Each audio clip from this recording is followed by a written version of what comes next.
అందరికీ నమస్తే అండి. వెల్కమ్ టు శక్తి ఆరాధన.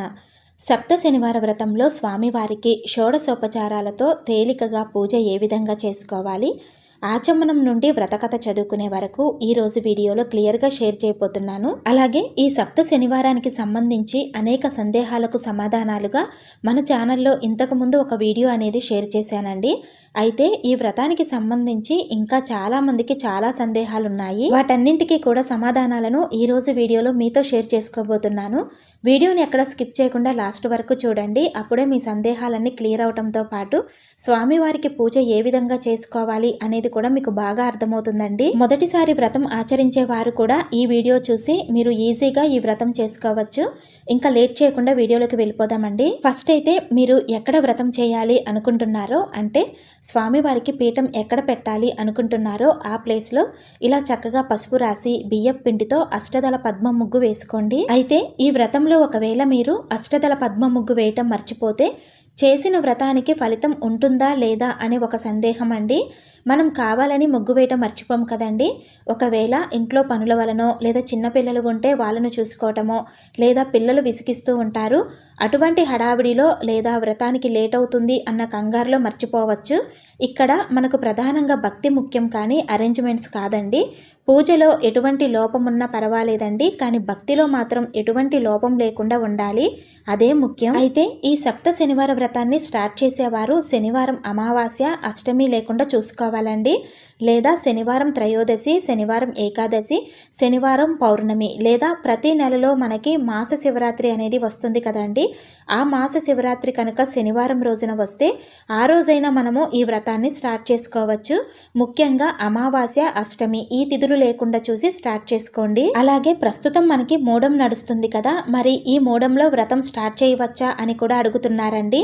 పెళ్లి, గృహప్రవేశాలు వంటి శుభకార్యాలు మాత్రమే మూడంలో ఆపుతారండి. వ్రతాలు, నోములు, ఉపవాసాలు, పూజలు చేయటం మూడంలో దోషం కాదండి. స్టార్ట్ చేయాలి అనుకున్న వారు చక్కగా వ్రతాన్ని స్టార్ట్ చేసుకోండి. అలాగే ఈ సప్త శనివార వ్రతం చేసిన రోజు ఎక్కడ పడుకోవాలి, అంటే ఎక్కడ నిద్రించాలి అనే సందేహం అండి. ఉపవాసం ఉండి వ్రతం ఆచరించి నేల మీద పడుకుంటే చాలా మంచిదండి.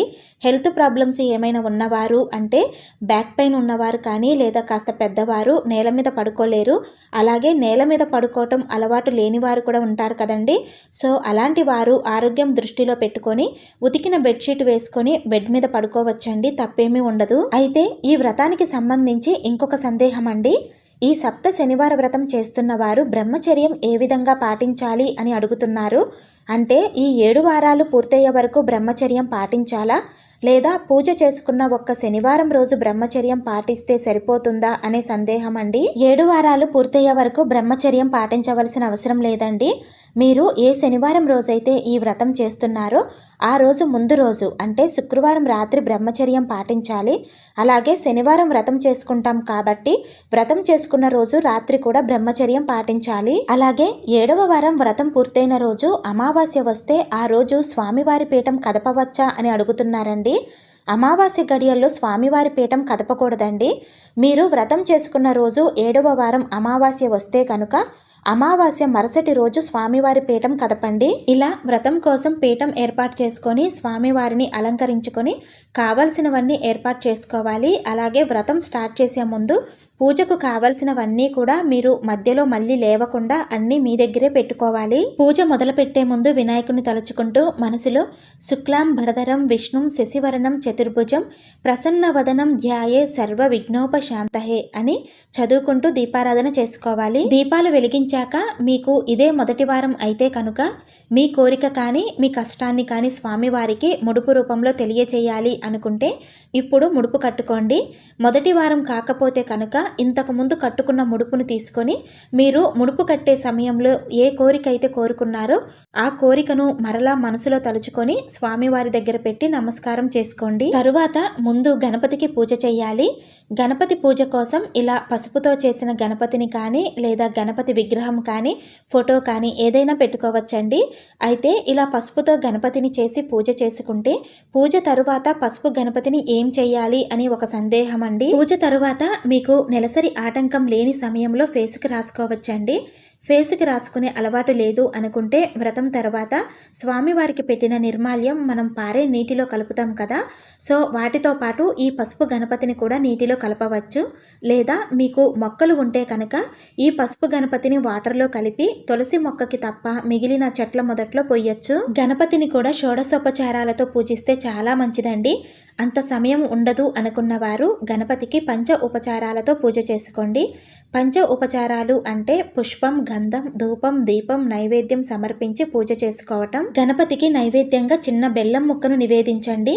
తాంబూలం కింద ఆకు వక్క సమర్పించి గణపతి అష్టోత్తర నామాలు లేదా గణపతి షోడశ నామాలు చదువుకొని చేస్తున్న వ్రతం నిర్విఘ్నంగా జరగాలని గణపతికి నమస్కారం చేసుకోండి. గణపతి పూజ అనంతరం గణపతిని ఈ విధంగా 2 చేతులతో తీసుకొని మన కుడి పక్కకు 3 సార్లు కదుపుతూ యథాస్థానం ప్రవేశయామి అని చెప్పుకొని నమస్కారం చేసుకోవాలండి. అంటే గణపతిని మరలా యథాస్థానంలో ఉంచుతున్నామని అర్థము. పూజ ప్రారంభించే ముందు ఆచమనం చేసుకోవాలండి. ఆచమనం అంటే మనల్ని మనం శుద్ధి చేసుకోవటం. దీనికోసం 2 పంచపాత్రలు పెట్టుకోవాలి. మీ దగ్గర ఉంటే 2 పెట్టుకోండి, లేదంటే ఒక పంచపాత్ర పెట్టుకొని ఈ విధంగా ఒక గ్లాస్ పెట్టుకోండి. పంచపాత్రలో ఉన్న నీటితో స్వామివారికి ఉపచారాలు చేయాలి. ఈ గ్లాసులో ఉన్న నీటితో మనం ఆచమనం చేసుకోవాలి. స్వామివారికి ఉపచారం చేసే నీటిలో కొద్దిగా పచ్చకర్పూరం, కొద్దిగా యాలకుల పొడి, 1 కానీ 2 కానీ తులసి దళాలు వేసుకోవాలి. ఇవి వేయటం వలన ఆ నీరు తీర్థంతో సమానమవుతుందండి. ఆచమనం చేసే ముందు మన ఎడమ చేతిలో నుండి కుడి చేతిలోకి ఉద్ధరేణితో నీటిని తీసుకొని చేతిని కడిగి నీటిని పక్కకి వదలాలి. మళ్ళీ ఉద్ధరేణితో మన చేతిలోకి నీటిని తీసుకొని ఓం కేశవాయ నమః, ఓం నారాయణాయ నమః, ఓం మాధవాయ నమః అని 3 సార్లు నీటిని చేతిలోకి తీసుకొని తాగాలి. ఆడవారైతే నమః అనుకోవాలండి. అదే పూజ మగవారు చేస్తున్నట్లయితే చివరిలో స్వాహ అనుకోవాలి. ఇలా 3 సార్లు నీటిని తాగిన తర్వాత చివరిలో మళ్ళీ నీటిని చేతిలోకి తీసుకొని ఓం గోవిందాయ నమః అని చేతిని కడుక్కోవాలి. ఎందుకంటే ఇందాక ఎంగిలి చేసాం కదా చేతిని, దానికోసం. ఇలా ఆచమనం చేసిన నీటిని మనం ఇంక దేనికి వాడకూడదండి. తరువాత కేశవనామాలు మొత్తం 24 ఉంటాయండి. అవన్నీ చదువుకోవాలి. ఓం విష్ణవే నమః, ఓం మధుసూదనాయ నమః, ఓం త్రివిక్రమాయ నమః, ఓం వామనాయ నమః, ఓం శ్రీధరాయ నమః, ఓం ఋషికేశాయ నమః, ఓం పద్మనాభాయ నమః, ఓం దామోదరాయ నమః, ఓం సంకర్షణాయ నమః, ఓం వాసుదేవాయ నమః, ఓం ప్రత్యుమ్నాయ నమః, ఓం అనిరుద్ధాయ నమః, ఓం పురుషోత్తమాయ నమః, ఓం అధోక్షజాయ నమః, ఓం నారసింహాయ నమః, ఓం అచ్యుతాయ నమః, ఓం జనార్దనాయ నమః, ఓం ఉపేంద్రాయ నమః, ఓం హరయే నమః, ఓం శ్రీకృష్ణాయే నమః. ఇలా కేశవనామాలు చదువుకున్న తరువాత కొన్ని అక్షతలు చేతిలోనికి తీసుకొని గంట మోగిస్తూ ఈ మంత్రం చదువుకోవాలి. తిష్టంతు భూతపిశాచః ఏతే భూమిభారక ఏతేషే మవిరోధేన బ్రహ్మకర్మ సమారభే అని చదువుకొని అక్షతలను వాసన చూసి మన ఎడమ చేతి పక్క నుండి వెనకకు విసరాలండి. భార్యాభర్తలు ఇద్దరూ కలిసి చేస్తున్నట్లయితే ఇద్దరి మధ్యలో నుంచి విసరకూడదండి. భార్య ఎడమ పక్క నుండి విసరాలి. ఇలా ఎందుకు విసరాలి అంటే మన ఎడమ చేతి పక్కకి రాక్షసులు ఉంటారండి, కుడి చేతి పక్కకి దేవతలు ఉంటారు. ఈ మంత్రాన్ని చదువుతూ గంట మోగించి అక్షతలు ఎడమ పక్కకు వేయటం వలన అక్కడి నుండి రాక్షసులు వెళ్ళిపోతారని అర్థం. తరువాత ప్రాణాయామం చేసుకోవాలండి. వీడియోలో చూపిస్తున్న విధంగా చూపుడు వేలు, మధ్య వేలు ముడిచి ఉంగరపు వేలు, బొటన వేలుతో ముక్కును పట్టుకొని ఉంగరపు వేలు ఉన్న వైపు ముక్కు రంధ్రాన్ని మూసి రెండో వైపు రంధ్రం నుండి గాలిని పీలుస్తూ ఈ మంత్రాన్ని జపించాలి. తరువాత మూసి ఉన్న రంధ్రం నుండి గాలిని బయటికి వదలాలి. ఓం భూ, ఓం భువః, ఓం స్వహం, ఓం మహం, ఓం జనం, ఓం తపం, ఓం సత్యం, ఓం తస్తవితుర్వరేణ్యం భర్గో దేవస్య ధీమహి ధియో యో న ప్రచోదయాత్ ఉపజ్యోతిరసంమృతం బ్రహ్మభూర్వస్వరం. ఇలా ఎందుకు చెయ్యాలి అంటే మనం పూజలో కూర్చున్నా కూడా మన మనసులో ఎన్నో ఆలోచనలు వస్తూ ఉంటాయి. ఇలా శ్వాస మీద దృష్టి పెట్టడం వలన వాటిని నియంత్రించవచ్చు. తరువాత సంకల్పం చెప్పుకోవాలి. ఈ సంకల్పం చెప్పుకోవటం చాలా మందికి కష్టమవుతుందండి. మనం ఏ దిక్కులో ఉన్నాము, ఏ నది ప్రవాహాలకు దగ్గరగా ఉన్నాము, సంవత్సరము, తిథి, నక్షత్రము, రోజు ఇలా అన్నీ వివరిస్తూ చెప్పుకోవాలి. ఇదంతా చెప్పటం కష్టం కాబట్టి సులభంగా ఈ విధంగా సంకల్పం చెప్పుకోవచ్చండి. మీ మనసులో ఉన్న కోరికను తలుచుకుంటూ మమ ఉపాంత సమస్త దురిదక్షయ ద్వారా శ్రీ వెంకటేశ్వర దేవతా ప్రీత్యర్థం. తరువాత ఇక్కడ మీ గోత్రం అండి, అలాగే మీ ఇంటి యజమాని పేరు చెప్పుకోవాలి. పలానా గోత్రస్య పలానా నామ దేవస్య అని చెప్పి ఇంట్లో ఎంతమంది ఉంటే అంతమంది పేర్లు చెప్పనవసరం లేదు. మీ ఇంటి యజమాని పేరు చెప్పిన తర్వాత అస్మాహం సహ కుటుంబానం అంటే సరిపోతుందండి. తరువాత ఇదంతా చెప్పుకోవాలండి.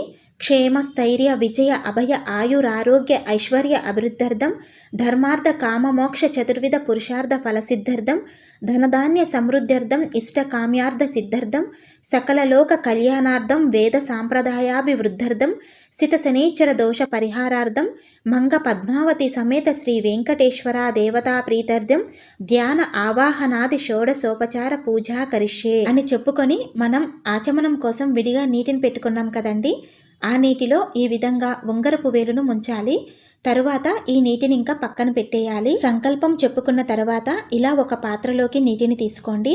ఈ పాత్ర మీద వీడియోలో చూపిస్తున్న విధంగా మన చేతితో నీటిని మూసి గంగేచ యమునై చైవ గోదావరి సరస్వతి నర్మదా సింధు కావేరి జలస్మిన్ సన్నిధిం కురు అని చెప్పుకోవాలి. ఇలా చెప్పటం వలన ఈ పాత్రలో ఉన్న నీరు శుద్ధమైన గంగా జలంతో సమానమవుతుందండి. తరువాత ఉద్ధరేణితో కానీ లేదా ఒక తమలపాకుతో లేదా ఏదైనా ఒక పుష్పంతో నీటిని తీసుకొని దేవుని ఫోటో మీద విగ్రహం మీద దేవునికి ఉపయోగించే పూలు పూజా సామాగ్రి మీద అలాగే మన మీద కూడా చల్లుకొని అన్నిటినీ కూడా శుద్ధి చేసుకోవాలి. ఇక ఇప్పుడు స్వామివారికి అసలైన పూజ అనేది స్టార్ట్ చేయాలండి. అంతకన్నా ముందు అసలు షోడశోపచార పూజ అంటే ఏమిటో తెలుసుకుందాము. ఆ పరమాత్ముడు మన ఇంటికి వస్తే మనము స్వామిని కూర్చోపెట్టి ఏమి చేస్తామో అదే షోడశోపచార పూజ అండి. షోడశోపచార పూజకి పుష్పాలు ఎక్కువగా ఉంటే పుష్పాలు సమర్పించి పూజ చేసుకోండి.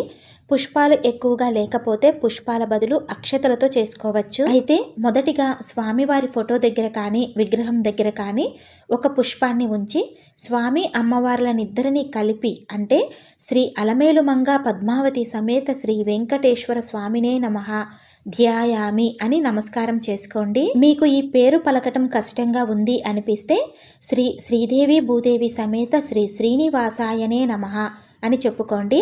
మీకు పలకటానికి ఏది ఈజీగా అనిపిస్తే ఆ నామాన్ని తలుచుకుంటూ పూజ అనేది చేసుకోండి. ఇదే విధంగా ప్రతి ఉపచారం ముందు ఈ నామాన్ని తలుచుకుంటూ స్వామి అమ్మవార్లకు ఉపచారాలు చేసుకోవాలి. మొట్టమొదటి ఉపచారాన్ని ఆవాహనం అంటారు. అంటే ఆ పరమాత్ముని ఆహ్వానించటం. మరలా ఒక పుష్పాన్ని తీసుకొని అలమేలుమంగ పద్మావతి సమేత శ్రీ వెంకటేశ్వరాయ నమః ఆవాహయామి అని చెప్పి పుష్పాన్ని స్వామివారి దగ్గర పెట్టాలి. రెండవ ఉపచారం ఆసనం. అంటే స్వామి అమ్మవార్లు కూర్చోవటానికి మనం ఆసనం సిద్ధం చేసి కూర్చోపెట్టడం. ఈ ఉపచారాన్ని అలమేలుమంగ పద్మావతి సమేత శ్రీ వెంకటేశ్వరాయ నమః నవరత్న ఖచిత సింహాసనం సమర్పయామి అని చెప్పుకోవాలి. అంటే అటువంటి రత్న సింహాసనాన్ని వేసి స్వామి అమ్మవార్లను కూర్చోపెడుతున్నట్టు మనం అనుభూతి చెందాలండి. మూడవ ఉపచారం పాద్యం. అంటే స్వామి అమ్మవార్లకు పాదాలు కడుగుతున్నట్టు ఉద్ధరేణితో ఇలా నీటిని తీసుకొని పాదాల వైపు చూపిస్తూ అలమేలుమంగ పద్మావతి సహిత శ్రీ వెంకటేశ్వర స్వామియే నమః పాదయో పాద్యం సమర్పయామి అని చెప్పి ఆ నీటిని ఈ విధంగా ఒక ప్లేటులోకి విడిచిపెట్టాలి. నాలుగవ ఉపచారం అర్ఘ్యం. అంటే స్వామి అమ్మవార్లకి చేతులు కడుగుతున్నట్టు మరలా నీటిని ఇలా తీసుకొని చేతుల వైపు చూపిస్తూ అలమేలుమంగ పద్మావతి సహిత శ్రీ వెంకటేశ్వర స్వామియే నమః హస్తయో అర్ఘ్యం సమర్పయామి అని చెప్పి మరలా ఈ నీటిని ఈ విధంగా ప్లేటులోకి విడిచిపెట్టాలి. ఐదవ ఉపచారం ఆచమనీయం. మరలా నీటిని తీసుకొని స్వామివారికి చూపిస్తూ అలమేలుమంగ పద్మావతి సమేత శ్రీ వెంకటేశ్వరాయ నమః ముఖే ఆచమనీయం సమర్పయామి అని చెప్పి మరలా నీటిని ప్లేటులోకి వదిలిపెట్టాలి. అంటే ముఖాన్ని శుభ్రపరిచినట్టుగా భావించటం. ఆరవ ఉపచారం పంచామృత స్నానం సమర్పయామి. ఈ ఉపచారం దగ్గర మీరు స్వామివారి విగ్రహానికి అభిషేకం చేసుకోవాలి అనుకుంటే అభిషేకం చేసుకోవచ్చండి.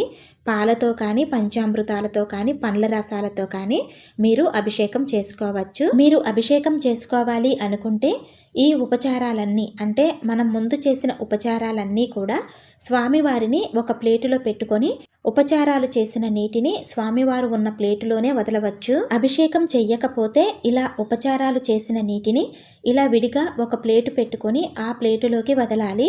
ఇలా విడిగా ఒక ప్లేటులోకి వదిలిన నీటిని పూజ అనంతరం మనం తీర్థంలాగా తీసుకోవాలి. ఇలా పంచామృత స్నానం ఉపచారం చెప్పిన తరువాత మరలా కొద్దిగా నీటిని తీసుకొని స్వామివారికి చూపించి శుద్ధోదక స్నానం సమర్పయామి అని చెప్పుకోవాలి. అంటే స్వామి అమ్మవార్లు స్నానం చేసి అలసిపోతారు కాబట్టి వారు తాగడానికి మరలా మనం మంచి నీటిని ఇస్తున్నట్టు దీని అర్థము. ఇక 7వ ఉపచారం వస్త్రం అండి. అలమేలు మంగ పద్మావతి సమేత శ్రీ వెంకటేశ్వరాయ నమః నూతన వస్త్రయుగ్మం సమర్పయామి వస్త్రయుగ్మ ధారణాంతరం ఆచమనీయం సమర్పయామి అని చెప్పుకొని ఈ విధంగా దూదితో చేసిన వస్త్రాన్ని స్వామివారికి సమర్పించాలి. లేదా 2 అక్షతలు తీసుకొని వస్త్రం సమర్పించినట్టు భావించి అక్షతలు స్వామివారి పాదాల దగ్గర ఉంచాలి. వస్త్రం సమర్పించిన తర్వాత మరలా స్వామి అమ్మవార్లకు తాగడానికి నీటిని సమర్పించాలి. 8వ ఉపచారం స్వామివారికి యజ్ఞోపవీతం సమర్పించటం అంటే జందెం సమర్పించటం అండి. అలమేలు మంగ పద్మావతి సమేత శ్రీ వెంకటేశ్వర స్వామియే నమః యజ్ఞోపవీతం సమర్పయామి అని చెప్పి ఒక పుష్పాన్ని స్వామివారి దగ్గర ఉంచండి. తరువాత 9వ ఉపచారం గంధం. తమలపాకుతో కానీ పుష్పంతో కానీ గంధం తీసుకొని అలమేలు మంగ పద్మావతి సమేత శ్రీ వెంకటేశ్వరాయ నమః గంధం సమర్పయామి అని స్వామివారికి గంధం సమర్పించండి. 10వ ఉపచారం పుష్పాభరణం అండి. అలమేలు మంగ పద్మావతి సహిత శ్రీ వెంకటేశ్వర స్వామియే నమః పుష్పం సమర్పయామి ఆభరణం సమర్పయామి అని చెప్పుకొని మీ దగ్గర ఉన్న పూలు స్వామివారికి సమర్పించి అలాగే మీ దగ్గర ఏమైనా ఆభరణాలు ఉంటే స్వామివారిని అలంకరించుకోవచ్చు. ఆభరణాలు ఏమీ లేకపోతే ఆభరణార్థం అక్షితాన్ సమర్పయామి అని చెప్పి అక్షతలు సమర్పించవచ్చండి లేదా పుష్పాలైన సమర్పించవచ్చు. షోడశ అంటే 16 ఉపచారాలు. ఇక్కడితో మనకి 10 ఉపచారాలు పూర్తవుతాయండి. మిగిలిన 6 ఉపచారాలు ఇప్పుడు స్వామి అమ్మవార్లకి అష్టోత్తరాలు చదువుకోవాలండి. అవి చదువుకున్న తర్వాత మనం 6 ఉపచారాలు చేయాలి. అష్టోత్తరాలు చదివే ముందు స్వామివారికి అంగపూజ చేసుకోవాలండి. అంటే స్వామివారి ఒక్కొక్క అంగానికి తులసి దళాలు కానీ పూలని కానీ సమర్పిస్తూ స్వామివారికి అంగపూజ చేసుకోవాలి. ఆ తరువాత శ్రీ వెంకటేశ్వర స్వామి అష్టోత్తర శతనామావళి, లక్ష్మీదేవి అష్టోత్తర శతనామాలు అలాగే పద్మావతీదేవి అష్టోత్తరాలు చదువుకోవాలండి. ఇవన్నీ చదువుకుంటూ స్వామి అమ్మవార్లకి తులసి దళాలని పూలని సమర్పిస్తూ ఉండాలి. తులసి దళాలు పూలు ఎక్కువగా లేకపోతే అక్షతలు సమర్పిస్తూ కూడా చదువుకోవచ్చు. అదేవిధంగా ఉపవాసం ఏ విధంగా ఉండాలి అని అడుగుతున్నారండి. అంటే వ్రతం చేసుకున్న తర్వాత మధ్యాహ్నం అన్నం తినవచ్చా లేదా రాత్రికి తినాలా అనే సందేహం అండి. మనం ఉదయం వ్రతం పూర్తయ్యే వరకు ఏమీ తినకుండా వ్రతం చేసుకుంటాము. అయితే వ్రతం తర్వాత మధ్యాహ్నం అన్నం తినకుండా ఉండలేము అనుకున్నవారు మధ్యాహ్నం అన్నం తినండి. సాయంత్రం స్వామివారికి పూజ చేసుకొని నైట్కి మాత్రం ఏదైనా లైట్గా టిఫిన్ తీసుకోండి. అంటే ఉప్మా కానీ ఇడ్లీ కానీ అలా తీసుకోండి. 2 పూటల అన్నం మాత్రం తినొద్దండి. వ్రతం చేసుకున్న రోజు ఏదో ఒక్క పూట మాత్రమే అన్నం తినండి. ఒక పూట ఏదైనా లైట్గా టిఫిన్ తీసుకుంటే సరిపోతుంది. అలాగే స్వామివారికి పెట్టిన నైవేద్యాలు బయట వారికి ప్రసాదంగా పెట్టవచ్చా అని అడుగుతున్నారు. మనం వ్రతంలో నువ్వులతో చేసిన వండలు స్వామివారికి నైవేద్యంగా పెడతాం కదండి. శనివారం నువ్వులు తినకూడదు అని చెప్తారు కాబట్టి బయట వారు ప్రసాదాన్ని తీసుకోవడానికి ఇష్టపడరు. ఒకవేళ తీసుకునేవారు ఉంటే ఇవ్వండి, ఏం పర్వాలేదు. లేదా నువ్వులు కాకుండా స్వామివారి దగ్గర పెట్టిన నైవేద్యాలు అంటే చలిమిడి అరటిపళ్ళు ఉంటాయి కదండి, వాటిని ప్రసాదంగా ఇవ్వండి. మరి శనివారం నువ్వులు తినకూడదు కదా, మనం తినవచ్చా అనే సందేహం కూడా ఉంటుంది మీకు. మన ఇంట్లో మనం స్వామివారికి చేసుకున్న పూజ కాబట్టి అందులోనూ నువ్వులంటే శనీశ్వరుడికి ప్రీతికరమండి. అందులోనూ ఈ సప్త శనివార వ్రతం చేయటం వలన శని బాధలు కూడా తగ్గిపోతాయి కాబట్టి నువ్వులను మనం ప్రసాదంగా స్వీకరించవచ్చు. ఇలా స్వామివారి అమ్మవారి అష్టోత్తరాలు చదువుకున్న తర్వాత 11వ ఉపచారం ధూపం సమర్పించటము. అంటే అగరవత్తులతో కానీ ధూప్ స్టిక్స్తో కానీ లేదా సాంబ్రాణితో కానీ చక్కగా స్వామివారికి అమ్మవారికి అలమేలు మంగ పద్మావతి సమేత శ్రీ వెంకటేశ్వర స్వామియే నమః ధూపం సమర్పయామి అని ధూపం చూపించాలి. తరువాత 12వ ఉపచారం దీపం చూపించటం అండి. ఇక్కడ మీరు స్వామివారికి పిండి దీపారాధన చేసుకోవాలి అనుకుంటే పిండి దీపాలు ఇక్కడ వెలిగించుకోవచ్చు. ఇక్కడ నేను 7 తమలపాకులు తీసుకొని వాటి మీద 7 పిండి ప్రమిదలు పెడుతున్నానండి. ఇలా తమలపాకుల మీద దీపాలు పెట్టిన లేదా పూజలో ఉపయోగించిన తమలపాకుల కాడలు తీసి పూజలో ఉపయోగించుకోవాలి. ఎందుకంటే ఈ తమలపాకు కాడల్లో జ్యేష్ఠాదేవి ఉంటుందండి. అందుకనే తమలపాకుకి కాడలు తీసి పూజలో ఉపయోగించాలి. ఇక్కడ అలమేలు మంగ పద్మావతి సమేత శ్రీ వెంకటేశ్వర స్వామియే నమః సాక్షాత్ ప్రత్యక్ష దీపం దర్శయామి అని చెప్పి దీపాలు వెలిగించి ఈ దీపాల దగ్గర కొద్దిగా పసుపు కుంకుమ పుష్పాలు ఉంచి ఈ దీపాలు స్వామి అమ్మవార్లకి చూపించాలి. తరువాత మరలా ధూప దీపాంతరం ఆచమనీయం సమర్పయామి అని కొద్దిగా నీటిని చూపించి ప్లేటులో వదలాలి. అలాగే ఈ 7 శనివారాల వ్రతంలో తప్పనిసరిగా ముడుపు కట్టాలా అని అడుగుతున్నారు. ఖచ్చితంగా ముడుపు కట్టాలి అన్న నియమం ఏమీ లేదండి. మీకు ఏదైనా కోరిక ఉన్నా లేదా ఏదైనా కష్టంలో ఉన్నా స్వామివారికి ఆ కష్టాన్ని కోరికను చెప్పుకొని ముడుపు కట్టి ఆ కోరిక నెరవేరినా ఆ కష్టం తీరినా ఈ ముడుపు చెల్లిస్తాము అని స్వామివారికి ముడుపు కడతారు. ముడుపు కట్టకుండా కూడా వ్రతం చేసుకోవచ్చు. అలాగే ఈ ముడుపు వ్రతం స్టార్ట్ చేసిన మొదటి వారమే కట్టాలా అని కూడా అడుగుతున్నారు. మొదటి వారమైనా కట్టుకోవచ్చండి, లేదంటే చివరి వారం అంటే 7వ వారం కూడా స్వామివారికి ముడుపు కట్టుకోవచ్చు. అదేవిధంగా ఇలా ముడుపు కట్టుకుంటే తప్పనిసరిగా తిరుపతి వెళ్ళి ముడుపు చెల్లించాలా అని అడుగుతున్నారు. మీకు తిరుపతి వెళ్ళే అవకాశం ఉంటే తిరుమలలో ముడుపు చెల్లించండి. తిరుపతి వెళ్ళే అవకాశం లేదు అనుకున్న వారు మీకు చుట్టుపక్కల కానీ దగ్గరలో కానీ వెంకటేశ్వర స్వామి గుడి ఉంటుంది కదండి, అక్కడైనా సరే ముడుపు చెల్లించవచ్చు. తరువాత 13వ ఉపచారం నైవేద్యం సమర్పించటం.